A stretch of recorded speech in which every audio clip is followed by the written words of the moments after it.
Hey guys, Jake the Sports here with the reaction to college football week whatever it is. I think it's week 12 out of 13. Gosh, I mean, I haven't made videos on Notre Dame and just college football in general in a while. It sucks. The season's coming to an end soon. It's just one time a year. Just football in general, it gets me through the fall, honestly. I'm going to be real with you. Fall is my least favorite, just with school starting. It's my least favorite season in general. I just don't like it. I don't care for it too much. Weather-wise, it's kind of in between. But the one good thing for me personally is Thanksgiving, meeting up with family, of course, which is coming up soon, and college football. Those two things get me through it completely. So, but it sucks it's coming to an end soon. Notre Dame's up like 30-0 on BC. BC is awful. They are awful. But Notre Dame, you don't usually see them do this. And I'm crossing my fingers because it's not halftime yet. And maybe BC comes back, makes it a close game.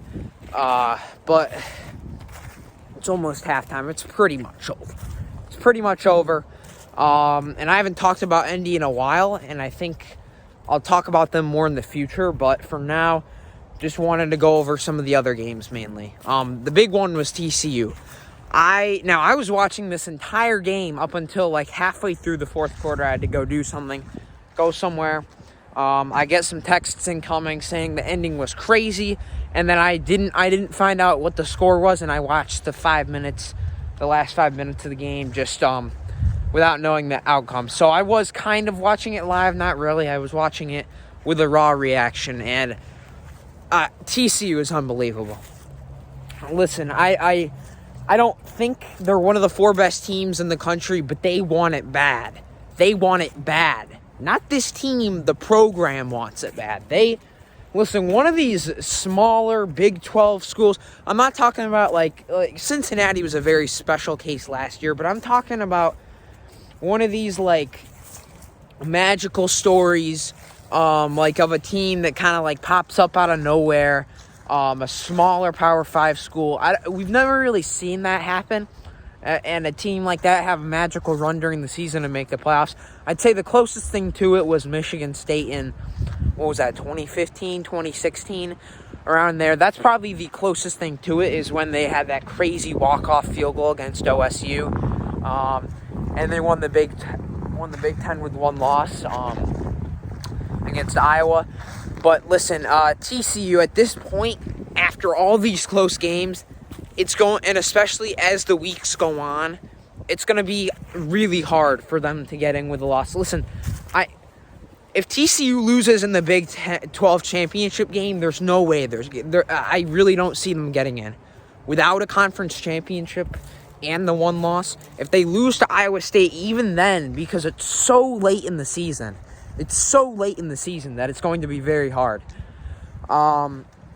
But, I mean, TCU, the thing about them is they don't overlook anyone. And that's a very underrated attribute. Teams overlook teams for sure. I think probably every team in the country has at least overlooked a team, unless they absolutely suck. Unless the team, obviously, if a team sucks, they're not going to overlook anyone because they suck.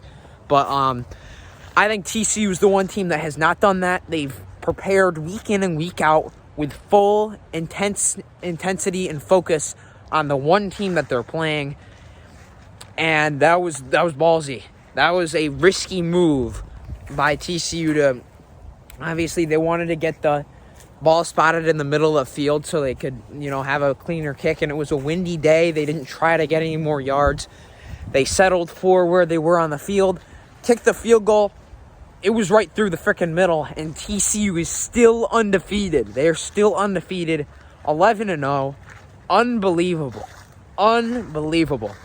What a story. I'll be cheering for them, obviously. I know the Irish aren't making the playoffs or anything. We're still having a good season down the stretch, but TCU is going to be the team I'm cheering for going into the final stretch of this college football season. So that game was unbelievable. And TCU now, listen, it's a scenario with Notre Dame, I think, really, where if they win out, there's no doubt that they're in. But if they lose a game, I think it's going to be highly unlikely. The borderline impossible for them to get in. I think they take the loser of Michigan, Ohio State over TCU if they have one loss. I think they take Tennessee over TCU if they have one loss. I think they'll take the Pac-12 champ with one loss over TCU. Jeez, it's getting windy out here. But TCU, listen, if they keep winning, they're not going to get out of it. No one's taking their spot. That's how it's going to be. If they keep winning, they're not going to drop down. I say this a lot to a lot of people that winning, how you win does matter in college football. But if you're in a Power 5 conference and you go undefeated, it actually doesn't. It actually doesn't matter how you win. So if TCU, I don't care if TCU wins in 7 overtimes in these next 2 games, they'll be in. Does not matter. But yeah, just a great story for the Horned Frogs. Definitely reminds me of some teams in the past. Obviously Penn State, before they were really on the map. Who else? I mean, Minnesota as well, that when they had that magical season. And a lot of other teams, Oklahoma State too. TCU is trying to break through. They're trying to be that team to break through the glass, and fingers crossed. I haven't seen a team do it in a long time. Baylor too. Baylor. One of my oldest videos on this channel, if you go back, is me talking about how Baylor could make the college football playoff. And I remember someone, still to this day, I remember someone commented, listen, it'd be great to have Baylor in the playoff. It's not going to happen. They're too much of a small school, and if they lose a game, they're done. They ended up losing 2, unfortunately, but they were right. They did not make it. And TCU ironically beat Baylor, who was trying to spoil their chances. TCU says no, and they keep winning. They just keep on winning. A 1-point victory here. I expected this one to be a blowout. I'm not going to lie, but I don't think they overlooked them. I think Baylor played to their level. Baylor played really well today. And now TCU is going to go up against Iowa State. They got to win that game, and they got to win whoever they're playing in the Big 12 title, and that's going to be a huge challenge because it doesn't matter who they're playing. That's going to be a rematch against one of these teams who played them really close before. So TCU's putting all their chips into the middle here, and not a lot of these teams like Tennessee, Michigan, Ohio State, these teams are not liking it. They're not liking it.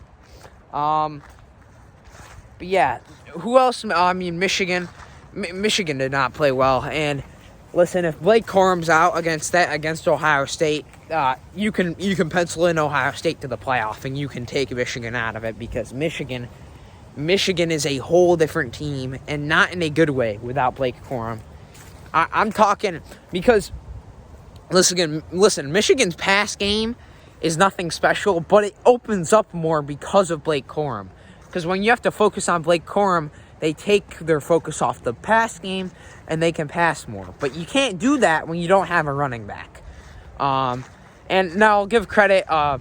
Illinois' got a great defense. They're one of the top 5, top 3 defensive teams in the country, which is surprising. But they are really good on defense. So give Michigan their credit. But, I mean, Illinois just, gosh, they blew that one away. Oh, shoot. Sorry about that. Yeah, they blew that one away. My hands are getting a little frigid here. It's actually really cold outside. But, yeah, they blew that one away. It was not good. Other games, Alabama killed Austin Peay. I talked about ND. But, yeah, I mean, the big story is, listen, Georgia's getting in the playoff pretty much no matter what. Unless they somehow lose 3 games in a row or something crazy. Listen, Georgia's going to be in. Winner of Ohio State. Michigan's going to be in. That's 2 spots right there. If TCU goes undefeated, there's a 3rd no matter what. It doesn't matter what these other teams do. If TCU goes undefeated, they're going to be in. TCU loses a game, they're pretty much out. And I didn't say that before this week. I think if TCU lost this game against Baylor really close, I think there would have been enough time to avenge a loss like that. But at this point, it's too late. TCU won this game. TCU won this game, and they're at the point of no return now. It doesn't matter. You can't lose any more games. I don't care that you have 0 in the loss column. They just cannot. But good thing for them, they keep winning. So we'll see. Listen, Iowa State's not a good team this year. Baylor was in a down year too. But for every team now, this is their Super Bowl, is against TCU. So they're going to get everyone's best shot. Yeah, they're going to go. If they go undefeated, they're going to be in. Tennessee needs, and I mean needs, USC to lose. USC is the only hope now for the Pac-12. And luckily for Tennessee, it looks like they are going to lose. They're going to play 3 ranked teams down the stretch here. They got UCLA tonight, Notre Dame last week of the season and the rivalry week. Finally, this is going to be a good, evenly matched game, in my opinion, between these two schools. It's always been either Notre Dame sucks and USC is good, or USC sucks and Notre Dame's good for the past 10 years. Obviously, mid-2000s, I wasn't watching then. I was barely born, but it was an amazing rivalry, or so I've heard, and so I've seen on the film. But that's going to be a good game. Regardless, USC has to go undefeated, and they have to look impressive. I don't think they can win in overtime in one of these games, really. They gotta be impressive. Tennessee is looking good right now, I'm not going to lie. Because they're not going to lose a game unless something crazy happens. If Tennessee loses a game, that's going to be one of the biggest chokes in college football history. Because they pretty much got a ticket. They got a ticket pretty much. If, as long, and here's going to be the big debate. Obviously, Clemson, they got killed by the Irish. But if, USC gets knocked out, if USC gets knocked out and Michigan loses to Ohio State, which I think knocks them out, it's going to be between Tennessee and Clemson for that spot. And that's going to be an interesting case. And we'll talk about it more. My hands are freezing, though, and I may make another video later tonight. Because I actually am free on this Saturday, so I'm usually not. I am this week. My hands are freezing, though, so I got to go in. I'll talk to you guys later. Obviously, Bills game recap if something crazy happens, which it's been that way for the past few weeks for the Bills. So, we'll see. But, yeah, I'll catch you guys in a little bit. Peace.